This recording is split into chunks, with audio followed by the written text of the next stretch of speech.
Gang itu tidak tercatat di peta digital manapun. Bukan karena tidak ada, melainkan karena terlalu pendek untuk dianggap penting. Sebuah gang lurus memotong deretan rumah petak satu lantai. Cukup sempit untuk satu motor dan satu orang yang berjalan sambil menahan napas. Di pagi hari, gang itu tampak biasa. Anak-anak kadang berlarian. Pedagang sayur lewat sambil berteriak lirih.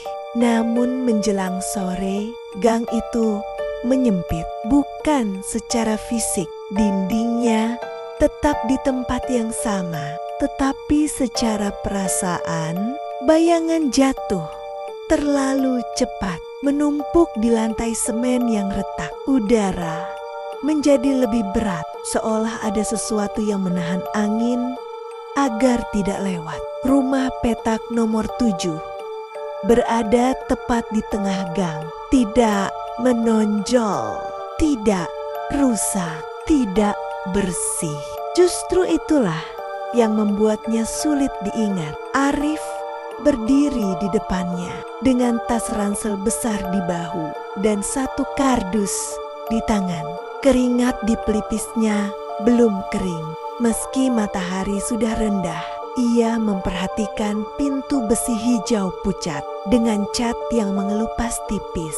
Lapisan di bawahnya berwarna abu-abu, seperti tulang yang sesekali terlihat di balik kulit. Ia meraih gagang pintu. Dingin, bukan dingin logam yang wajar, melainkan dingin yang bertahan terlalu lama. Seolah pintu itu menyimpan sisa malam, meski siang telah berlalu. Ketika pintu dibuka, tidak ada debu beterbangan. Udara di dalam rumah sudah diam. Itu kesan pertama Arif. Bukan kosong, melainkan diam yang sudah lama menetap. Rumah petak nomor 7 kecil.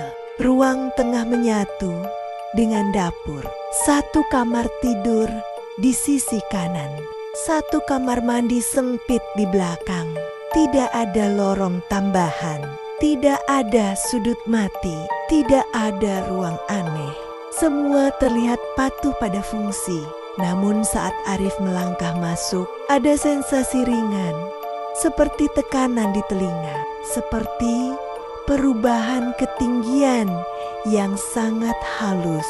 Ia berhenti sejenak, mengedipkan mata, lalu melanjutkan masuk. Langkahnya bergema pendek, bukan karena lantainya kosong, melainkan karena rumah itu seperti menyerap sisa suara, menyisakan gema yang terpotong rapi. Arif meletakkan tas di lantai, kardus di dekat dinding. Ia menoleh.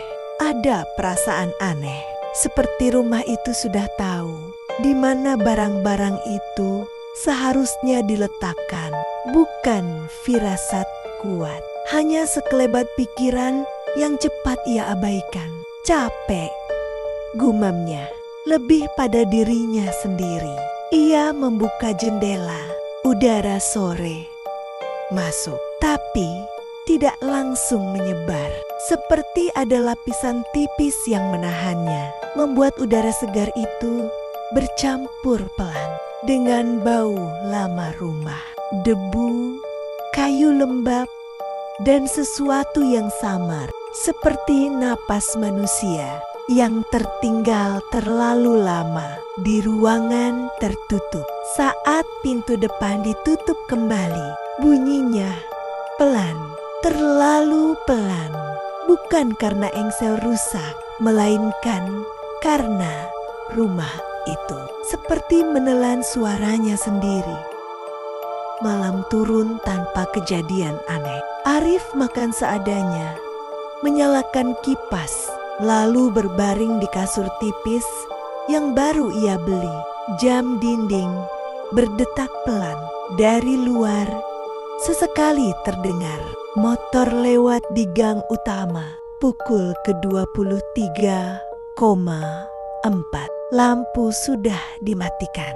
Kipas tetap menyala. Arif memunggungi pintu kamar dan saat itulah ia mendengar langkah kaki satu dari arah dapur. Bunyinya jelas, bukan gesekan sandal, bukan bunyi benda jatuh. Tekanan telapak kaki ke lantai semen, pelan tapi tegas. Arif membuka mata. Beberapa detik kemudian, langkah kedua terdengar dari arah kamar mandi. Ritmenya sama, beratnya sama, dan terakhir langkah ketiga dari arah kamar itu sendiri. Bukan dari lorong, bukan dari luar pintu, dari dalam kamar. Arif menahan napas. Ketiga langkah itu berhenti bersamaan. Tidak ada suara napas, tidak ada suara kain bergesek, tidak ada lanjutan. Seperti seseorang yang sudah sampai di titik yang ditentukan. Arif menunggu 1 menit, 2 menit.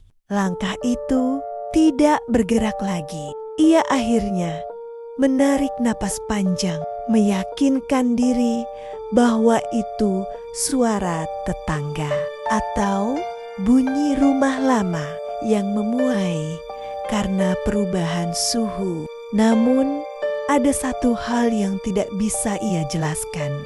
Suara itu tidak terdengar seperti melewati dinding. Ia terdengar dari lantai rumah itu sendiri. Hari berikutnya, Arif bangun dengan kepala berat. Ia menyalahkan kurang tidur. Siang hari berjalan normal. Ia bekerja dari laptop. Sesekali mendengar suara tetangga. Rumah petak nomor 7 tampak seperti rumah biasa, bahkan terlalu biasa. Namun malam kembali membawa pola yang sama. Langkah pertama selalu muncul sekitar pukul ke-23,4. Langkah kedua menyusul. Langkah ketiga menutup dan selalu berhenti bersamaan.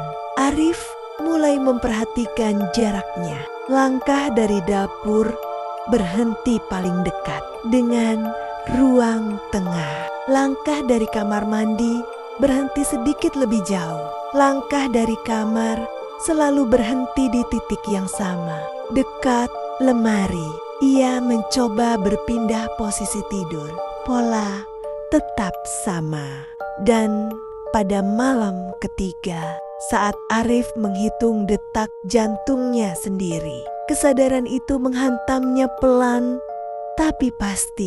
Jarak langkah-langkah itu sesuai dengan panjang langkah Arif sendiri. Tidak lebih, tidak kurang. Seolah rumah itu sedang mencoba menirunya. Pukul 01,47. Arif terbangun mendadak, bukan karena suara, melainkan karena ketiadaan suara. Sunyi terasa terlalu bersih, terlalu rapat. Lalu langkah muncul. 1 dari dapur, 1 dari kamar. Hanya 2. Arah kamar mandi sunyi, namun dari balik pintu kamar mandi terdengar sesuatu yang lain. Napas berat, teratur, dekat, bukan terengah, bukan mendesah. Napas seseorang yang sedang belajar menenangkan diri. Arif menatap pintu kamar mandi. Ia tidak bergerak. Setiap kali pikirannya melintas untuk membuka pintu, napas itu berhenti. Setiap kali ia mencoba berpaling, napas itu kembali terdengar. Seolah rumah itu menunggu pilihan. Arif menutup mata. Ia bertahan sampai fajar. Pagi harinya, Arif menulis di ponselnya. Malam 1/3 langkah. Malam 3 banding 2 langkah. Ia menatap layar lama. Entah kenapa, menuliskan itu membuat dadanya terasa lebih berat. Seolah dengan mencatat, ia memberi izin pada sesuatu untuk menjadi nyata. Ia menghapus catatan itu, namun angka-angka itu tetap tinggal di kepalanya. Hari-hari berikutnya, hal-hal kecil mulai terasa salah. Sepatunya berpindah posisi. Gelas yang ia tinggalkan di meja dapur sudah berada di dekat wastafel. Kursi sedikit bergeser, tidak pernah drastis, tidak pernah sekaligus. Rumah itu tidak membuatnya panik. Rumah itu merapikan, dan Arif mulai menyadari sesuatu yang jauh lebih mengganggu. Ia tidak ingat memindahkan benda-benda itu, tapi ia juga tidak sepenuhnya yakin tidak melakukannya. Seperti ada bagian dari harinya yang terlewat begitu saja. Malam ke-7, Arif berdiri di ruang tengah, menatap rumahnya sendiri. Ia tiba-tiba merasa seperti tamu, seperti seseorang yang datang terlalu lama dan mulai diingat oleh rumah itu. Lampu berkedip pelan, dan untuk pertama kalinya sejak pindah, Arif berpikir, bagaimana jika rumah ini tidak pernah menunggu penghuni, melainkan hanya menunggu seseorang untuk dipelajari. Malam ke-8 datang tanpa peringatan. Tidak ada firasat buruk, tidak ada mimpi aneh, tidak ada suara. Sebelum tidur, Arif berbaring lebih awal, kelelahan oleh hari yang terasa terlalu panjang. Meski nyaris tidak terjadi apa-apa, ia mematikan lampu jam 22:58 dan membiarkan kipas angin berputar pelan, menyapu udara yang semakin pengap. Pukul 23:04 datang, namun tidak ada langkah. Arif membuka mata. 1 menit berlalu, 2 menit. Tidak ada suara dari dapur, tidak ada dari kamar mandi, tidak ada dari kamar. Sunyi, bukan sunyi biasa, melainkan sunyi yang terasa berkurang 1 lapis, seperti kain tebal yang tiba-tiba diangkat dari telinga. Dan justru karena itulah Arif mulai gemetar, karena selama beberapa malam terakhir suara langkah itu, betapapun menakutkan, adalah penanda sebuah rutinitas yang bisa diantisipasi. Kini rumah itu tidak lagi mengikuti jadwalnya sendiri. Pukul 01:12, Arif hampir tertidur kembali ketika satu suara muncul. Hanya 1 langkah kaki, tidak berkeliling, tidak mendekat, tidak menjauh. Ia berhenti tepat di 1 titik di depan pintu kamar Arif. Langkah itu tidak bergerak lagi, namun Arif bisa mendengarnya berat, seperti seseorang berdiri terlalu lama. Ada bunyi halus, hampir tak terdengar. Pergeseran berat badan, pelan, sabar, berulang. Seolah sesuatu di luar sana tidak terburu-buru sama sekali. Arif menutup mata, berharap suara itu menghilang. Namun suara itu tidak pergi. Ia hanya menunggu. Pagi harinya, Arif bangun dengan rasa asing di tubuhnya. Bukan sakit, bukan lelah, melainkan perasaan bahwa ada bagian kecil dari dirinya yang tidak sinkron. Ia berdiri dari kasur dan mendapati selimutnya terlipat rapi di ujung kasur. Padahal ia yakin tertidur tanpa merapikannya. Sepatunya berjajar lurus menghadap pintu. Meja dapur bersih. Rumah itu lebih rapi dari biasanya, lebih rapi dari kebiasaan Arif sendiri. Ia berdiri lama di ruang tengah, mencoba mengingat kapan terakhir kali ia membersihkan meja. Ingatannya terasa licin, seperti ada bagian yang hilang tepat saat ia ingin memegangnya.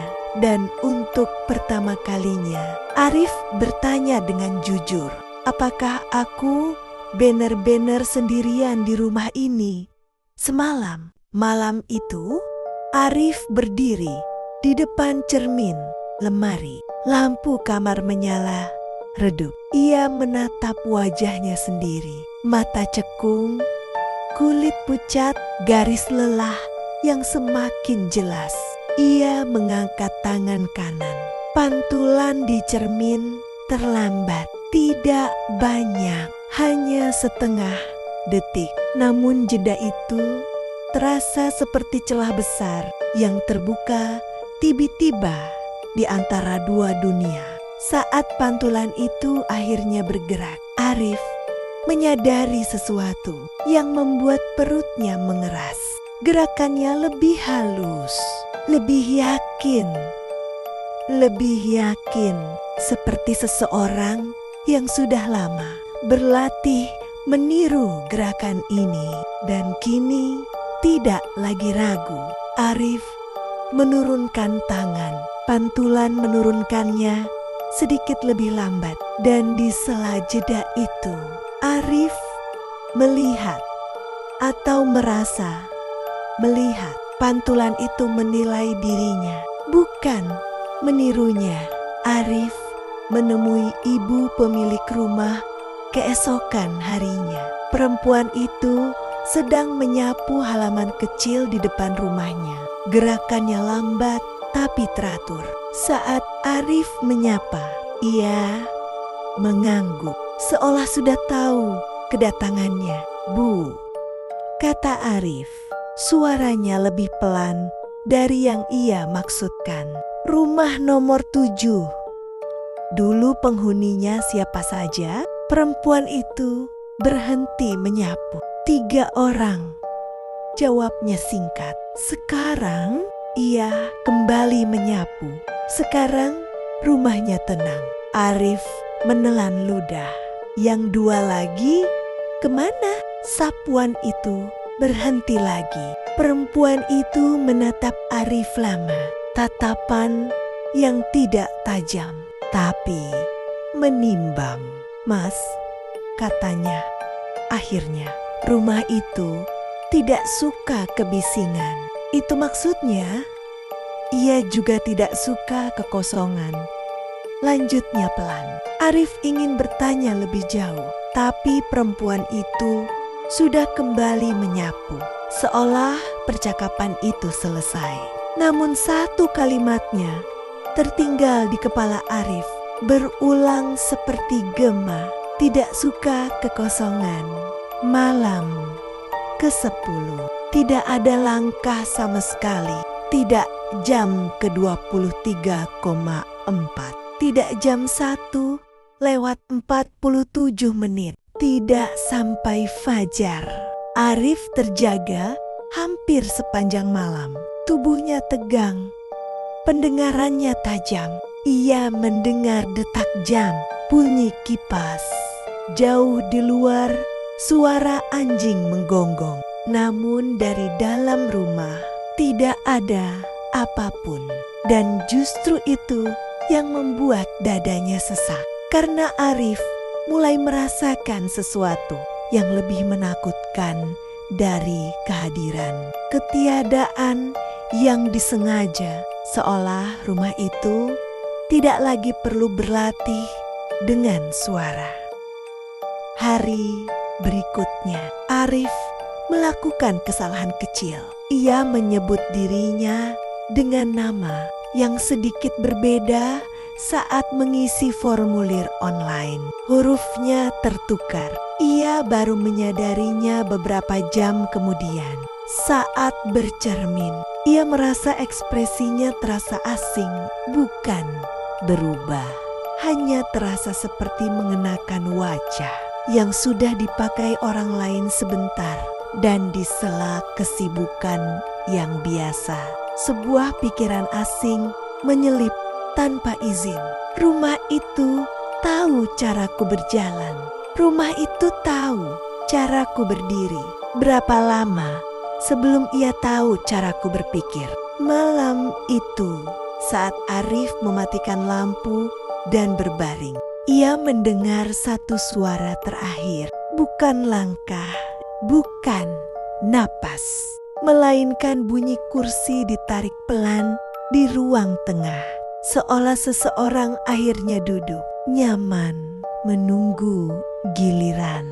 Arif terbangun jam 2:03. Ia tahu jamnya tanpa melihat layar ponsel. Ada ketepatan aneh di kepalanya. Seolah waktu itu diberitahukan, bukan disadari. Lampu mati, kipas berhenti. Udara di kamar terasa lebih dingin dari biasanya, tapi bukan dingin malam. Lebih seperti udara ruangan yang tidak pernah dibuka. Lalu suara itu datang, bukan dari dapur, bukan dari kamar mandi, bukan dari kamar, melainkan dari ruang tengah. Langkah kaki, namun kali ini berbeda. Langkah pertama terdengar ragu, langkah kedua terlalu pelan, langkah ketiga terlalu dekat, dan langkah keempat berhenti tepat di depan pintu kamar Arif. Arif menahan napas. Ia menyadari sesuatu yang membuat dadanya terasa ditekan dari dalam. Selama ini, suara-suara itu selalu berhenti di batas ruang. Suara ini berhenti di batas dirinya. Arif, suara itu memanggilnya dengan suara Arif sendiri. Tidak serak, tidak meniru secara kasar, tepat, tenang, seperti seseorang yang sudah lama menggunakan suara itu dan akhirnya merasa nyaman. Arif membuka mata. Pintu kamarnya terbuka setengah. Ia yakin, benar-benar yakin bahwa ia menutupnya sebelum tidur. Di celah pintu, ia melihat bayangan kaki telanjang. Diam, terlalu dekat dengan ambang. Arif, suara itu mengulang. Kamu capek. Nada suaranya bukan ancaman, bukan bujukan. Nada seseorang yang sudah menggantikannya dalam pikiran. Arif duduk perlahan di kasur. Tubuhnya berat seperti bangun dari tidur panjang yang belum selesai. Kepalanya dipenuhi potongan ingatan kecil. Membersihkan meja, merapikan sepatu, duduk di kursi ruang tengah. Hal-hal yang ia tidak ingat pernah ia lakukan, tapi terasa sangat familiar. Aku bisa lanjutin, kata suara itu dari balik pintu. Kamu gak perlu capek lagi. Bayangan di balik pintu bergerak, bukan melangkah, melainkan menyesuaikan posisi. Seperti seseorang yang belajar berdiri lama dengan tubuh baru. Arif menatap lantai. Ia melihat jejak kaki samar. 4 pasang. 3 mengarah ke dalam rumah. 1 mengarah ke kamarnya. Dengan sisa keberanian yang terasa bukan miliknya, sepenuhnya Arif berdiri dan berjalan ke cermin di ruang tengah. Langkahnya terasa aneh, terlalu teratur. Ia berhenti di depan cermin. Pantulannya sudah ada di sana, menunggunya. Pantulan itu tidak langsung bergerak. Ketika Arif mengangkat tangan, ia tersenyum dulu. Senyum kecil, tenang, yakin. Lihat, kata pantulan itu. Suaranya tidak keluar dari kaca, melainkan dari belakang Arif. Rumah ini cocok sama aku. Arif menelan ludah. Aku lebih rapi. Lanjut pantulan itu. Aku lebih sabar. Aku nggak lupa nutup pintu. Aku nggak ninggalin gelas kotor. Pantulan itu melangkah, mendekat. Bukan di cermin, tapi di belakang Arif. Aku bisa tinggal. Arif berbalik dan lari. Ia tidak tahu dari mana tenaga itu datang. Kakinya menghantam lantai, melewati ruang tengah, membuka pintu depan, dan keluar ke gang tanpa menoleh. Udara malam menghantam wajahnya seperti air dingin. Ia terus berlari, namun di belakangnya ada langkah bukan mengejar, melainkan mengikuti dengan jarak yang tidak pernah berubah. Langkah itu berhenti tepat saat Arif keluar dari gang, tepat di batas, seolah rumah itu tidak bisa atau tidak mau melangkah lebih jauh. Pagi hari, Arif kembali bersama 2 orang temannya. Rumah petak nomor 7 terbuka, kosong, rapi. Terlalu rapi. Tidak ada barang Arif yang tersisa kecuali 1 cermin lemari di kamar tidur. Di lantai ruang tengah ada 4 pasang jejak kaki berdebu. 3 mengarah ke kamar. 1 berdiri lama di depan pintu kamar. Tidak ada jejak keluar. Temannya bertanya, "Kamu yakin tinggal di sini sendirian?" Arif tidak menjawab. Arif pindah kota. Ia tidak pernah kembali ke gang itu. Namun rumah itu tidak sepenuhnya melepasnya. Kadang saat ia sendirian di kamar baru, ia mendengar bunyi kursi ditarik pelan. Kadang sepatu tersusun rapi tanpa ia ingat melakukannya. Dan setiap kali ia bercermin terlalu lama, pantulannya selalu bergerak lebih dulu. Orang-orang di gang itu percaya rumah petak nomor 7 tidak berhantu. Ia membutuhkan contoh hidup. Jika penghuninya pergi tepat waktu, rumah itu hanya mengambil kebiasaan. Jika terlambat, rumah itu mengambil tempat, dan selalu ada 1 suara yang berhasil keluar, namun tidak pernah sendirian lagi.